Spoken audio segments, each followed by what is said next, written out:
Special welcome to those who are here for the first time. Are there any others? I think that's it. The first timers. May it not be your last time.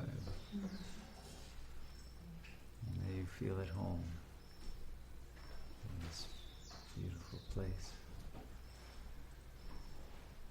This is the Sat Yoga Ashram,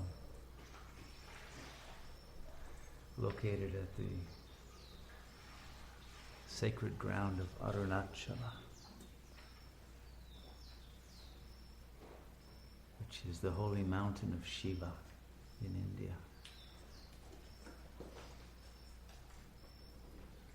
And was the dwelling place of the great sage Bhagavan Sri Ramana Maharshi, who embodied and spoke the purest and highest teachings of our age.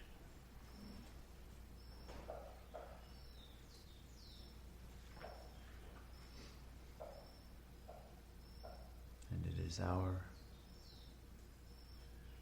firm intention and wholehearted desire to live with as great a level of purity and God consciousness and divine love as he demonstrated to the world throughout his life.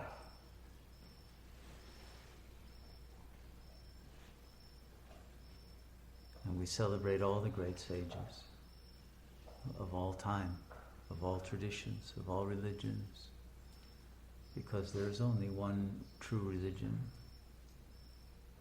that is embodied in all of the apparently different ones.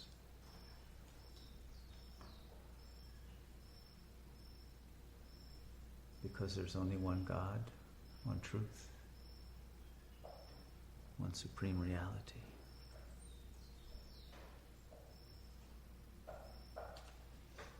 And we are all that.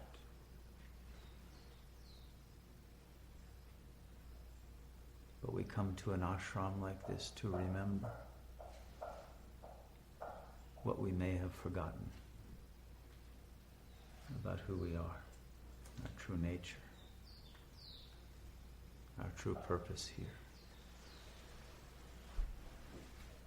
and the power and the love that is latent, if not already emergent within all of us.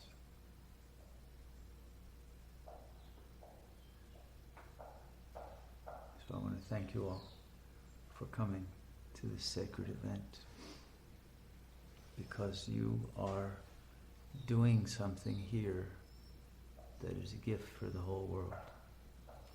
The transformation and the realization of any particular being enlightens all beings. Because the self-luminous presence that you realize within is immediately transmitted throughout the universe, throughout our planet, to all beings, to help in their awakening.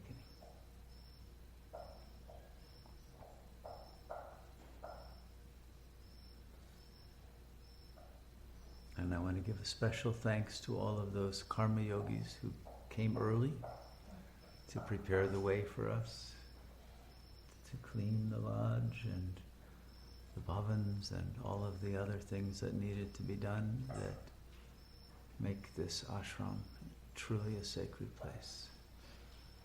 And you are great, heroic workers for the Supreme One.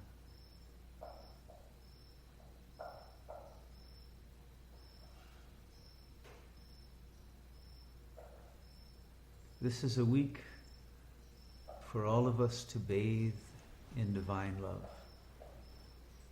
Do you all want to do that? Yes? I hope that's why you've come.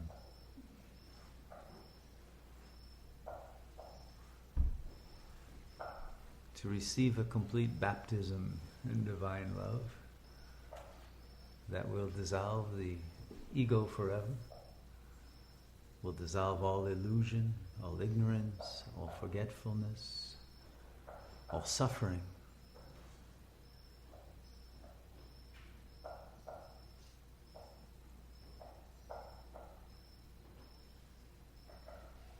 And so I hope that during this week you will leave aside all of your concerns about worldly life. Don't even think about it. If you live somewhere else, don't even think about it. This is all there is. Be here fully present. And in the silence of pure awareness. Whether you're in sitting meditation or walking or doing karma yoga, whatever the body or the body-mind need to be doing, you remain in silence, in peace, in remembrance of your true self. And soon all the layers, all the baggage, all the suffering of the ego will melt away, and you will realize your eternal freedom. And then there will be bliss. Bliss is already there, underneath all of that baggage, if there is any left.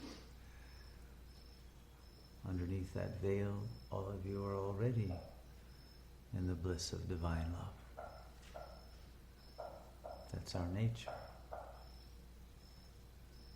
And we're here to remember that.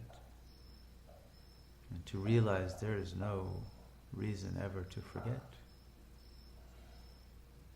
There's nothing in the world that needs to cause us stress or loss of our center, or fear, or anxiety. All of that is part of illusion. So we're here to become free of illusion.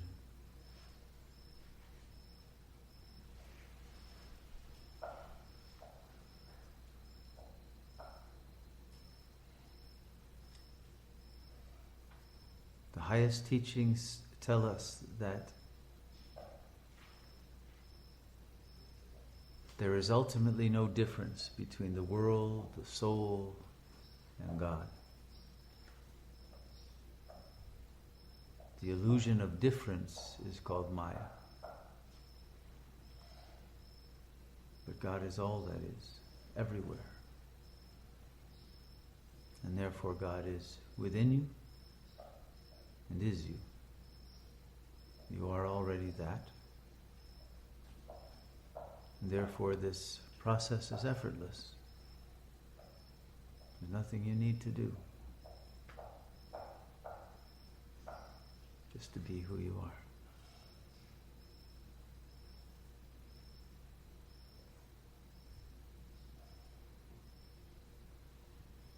The self, the supreme self, is indescribable and indefinable because infinite, vast, and beyond any words or concepts to describe.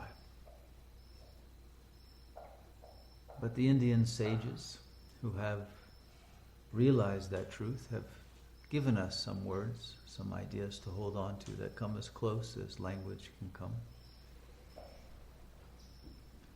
And the three main terms for the description of the Supreme Real are Sat, Chit, and Ananda. Sat is translated often as being, but it means the Supreme Being, the power that underlies, permeates, and brings about the world, the universe, and dissolves it when that time has come. Creates, sustains, dissolves.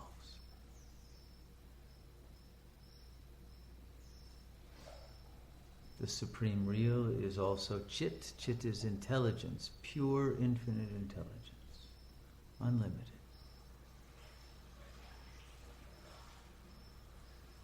An intelligence that is far beyond thought. Linguistic thought is a very primitive means of transmitting ideas. It's a very poor carrier of wisdom. God's wisdom is instantaneous, all-encompassing. But we have access to that because we are that also. And the third is Ananda, everyone's favorite. Ananda is the bliss of divine love, the overflowing bliss of infinite love.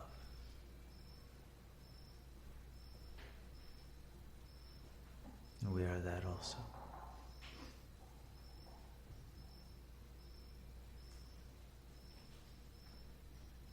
Only one simple thing is required to realize all of this, which is to silence the chattering mind that blocks that realization. It's very simple. And so when we become more interested in discovering the Sat Chit Ananda of our real self than we are in being concerned with the Maya of daily life and of the illusion of being a separate ego, alienated from the Supreme One. When we are ready to drop that illusion and wholeheartedly wish to return inward to the self is waiting. The self has always been there.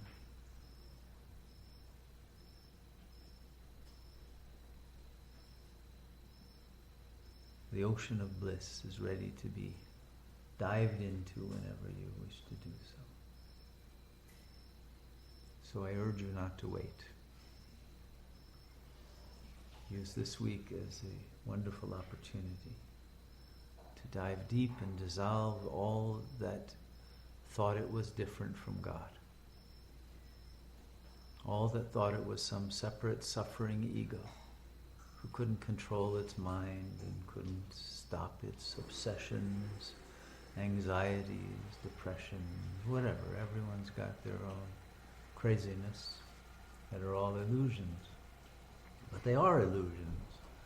And so it's very easy to dissolve them in the ocean of bliss. And then when you are finished with your baptism, don't come out of that ocean. Live as the ocean of bliss. You can do that. You don't need to go back into the illusion that you're separate.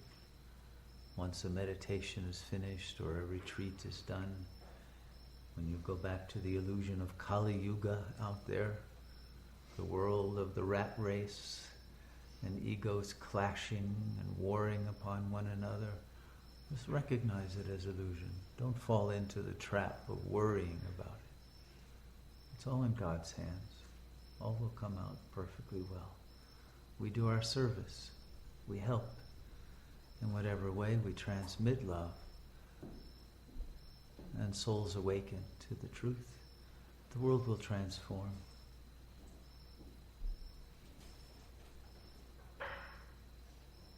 It has to go through its time of suffering and tribulation. Yes. That's what the souls in Maya have chosen as their way of purification through karma. But there is the other way of surrender to God. And so when we are in the world and people can see our joy, our peace, our light, our power not to be disturbed, not to fall into fear and not to fall into those other pathologies of the ego, but to remain like the lotus, like the Padma, floating above the mucky pond, but untouched by it ever. And floating in the heart of the lotus with the glory of the diamond of supreme light and love. It's a beautiful archetypal image that developed long ago in India and is eternally true. Each of us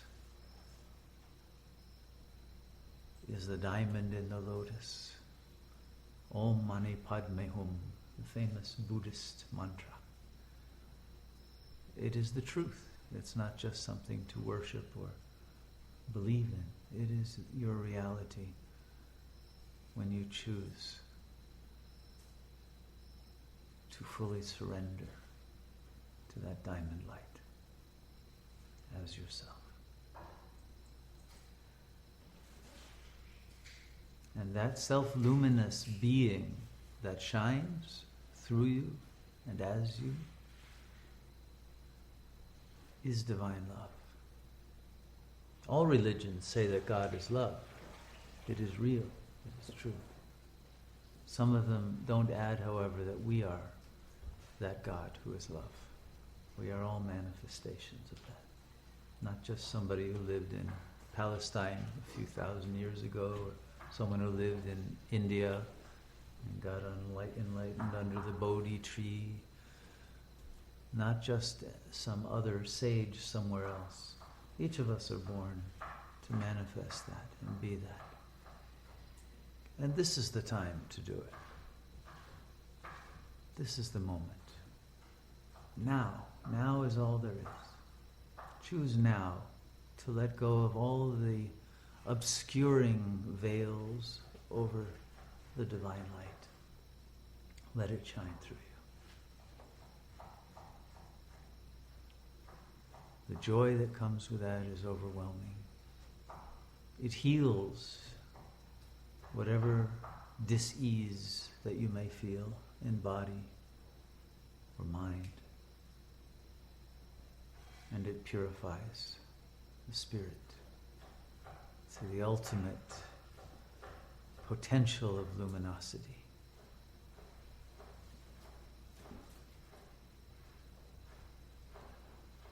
And of benevolence, and of the power to raise the world back into another golden age, a world of love, of peace, freedom from conflict, in which nature will be cleansed of all the pollution that has been so malevolently brought on her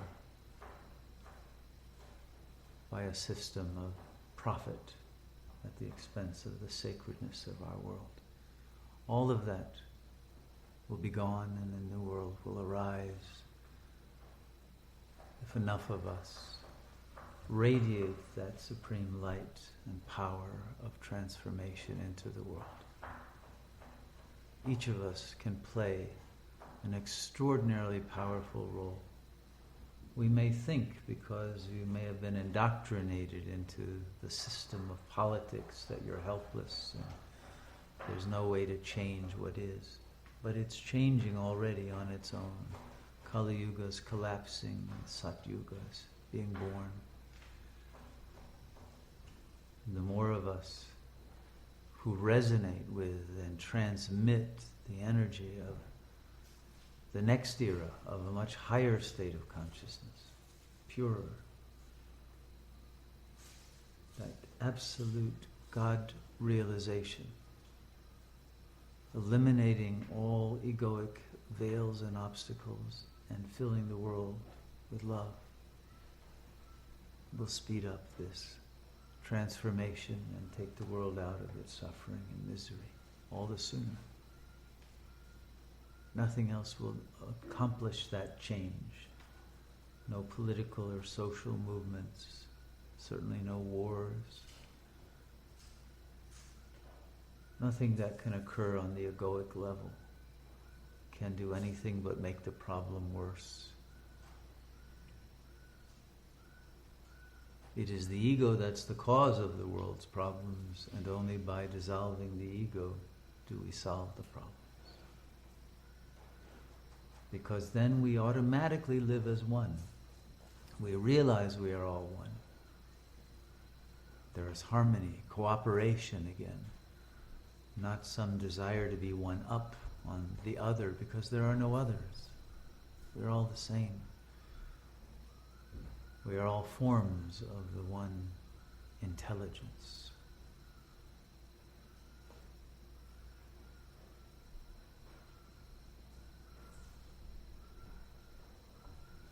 all it takes is being willing to silence the mind.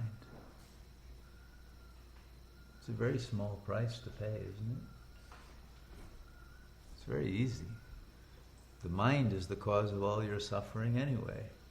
Why would you want to keep chattering about nonsense and negativities and desires that are frustrated and fears that are illusions? Silence it and you realize your eternal self. Be free.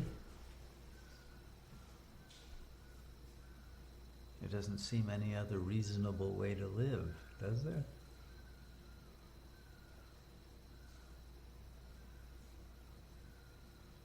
And because it's natural to us, it's easy. Ramana called it sahaja yoga. Easy, natural yoga. No effort at all.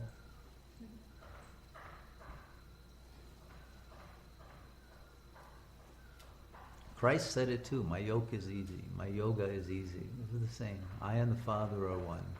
True for all of us. Realize it. You're free. He could have equally said, I and the Mother are one. The Supreme Real is both Father and Mother. But most importantly, ourself. There is no separation, no distance. No need to worship, only to realize.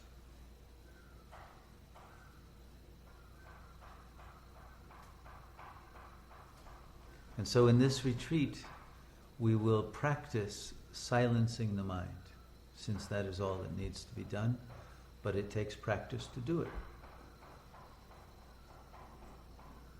You inherently have the power. You outrank your mind. Your mind belongs to you, not the other way around.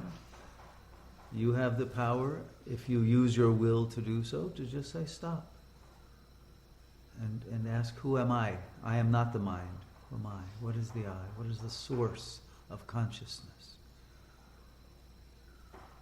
What is the true basis of my existence that I cannot doubt and that I do not need to think about? And you will come to silent awareness. It's there. That's who you are. Before any thought process begins, silent presence is always there. But we tend to obscure it. From the moment we wake up, we're thinking, to the moment we go to sleep, and even in our sleep. The thoughts never stop for many of us. We're addicted to them. As if we've received some command never to stop thinking.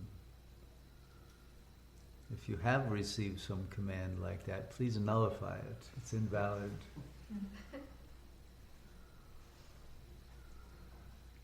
God's command is be silent, realize, be still. That's what it says in the Torah. I am that I am. Be still and know that the I is God. So there's no intricate process that we have to go through. There's not a lot of training. You don't have to be an acrobat. You don't have to know a lot of scriptures. You just have to know the I am. And then you'll know everything that is important.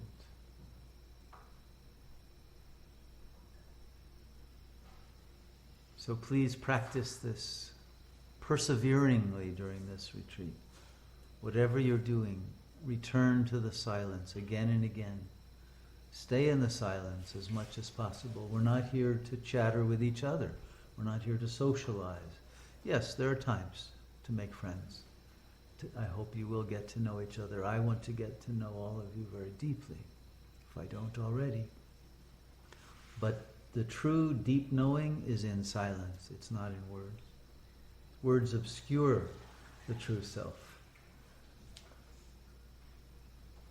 And the more we are together in a sacred communion of silent presence, the more we resonate together at that level, and we realize our oneness.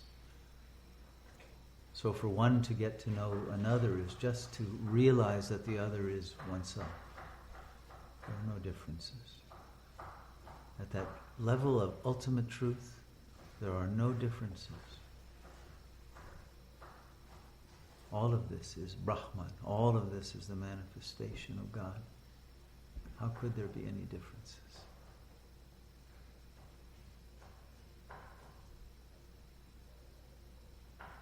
And the more that this realization permeates your consciousness, the more happy you will be.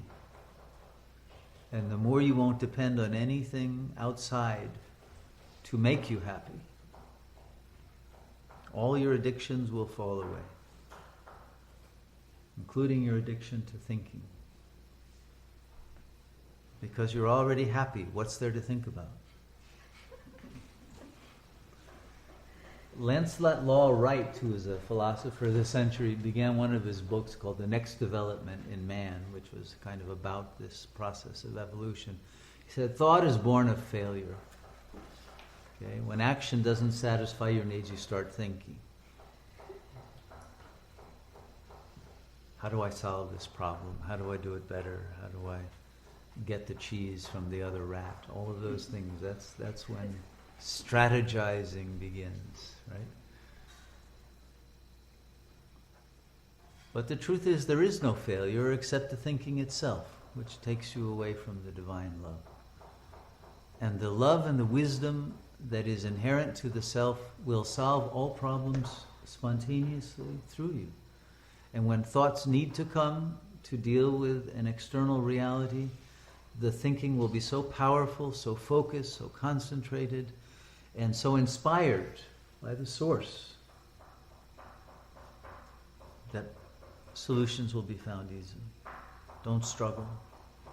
Make all of your life easy. It can be done.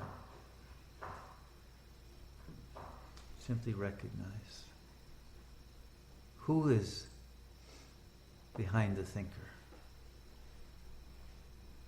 What is the nature of the consciousness in which the thoughts arise and disappear?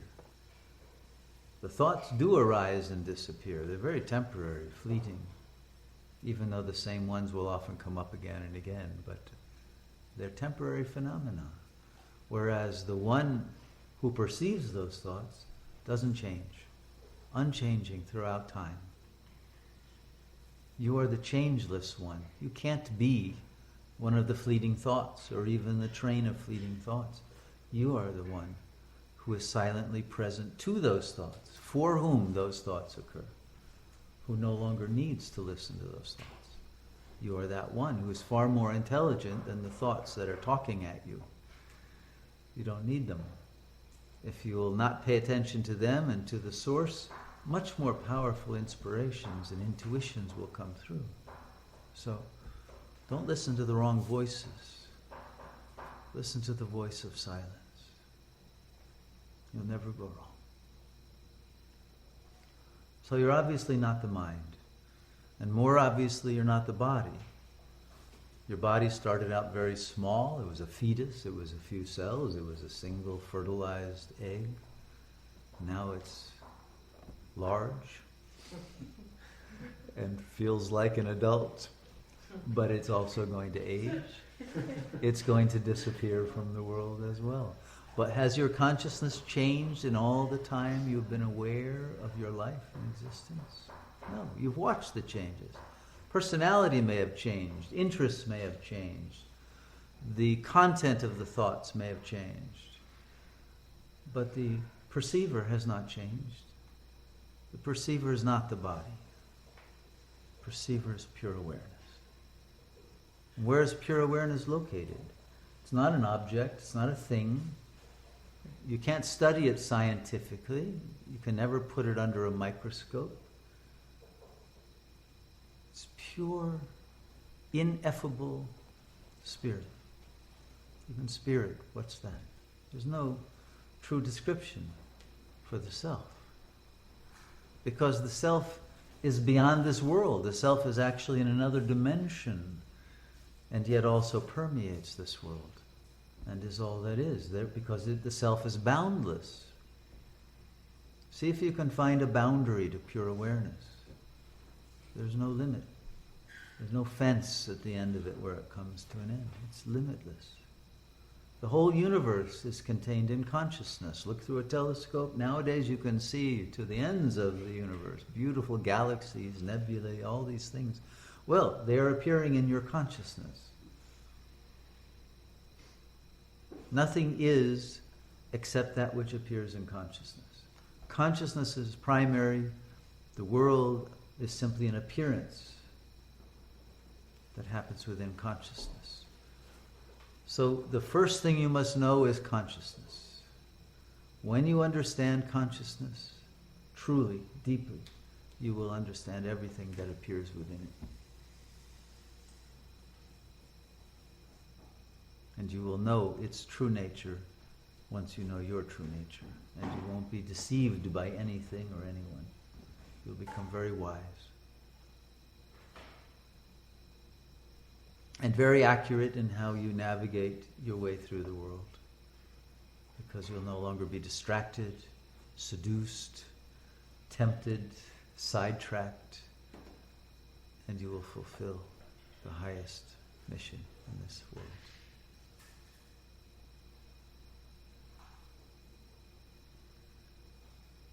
So we have come to realize the God self that we are already, have always been, will always be, because that God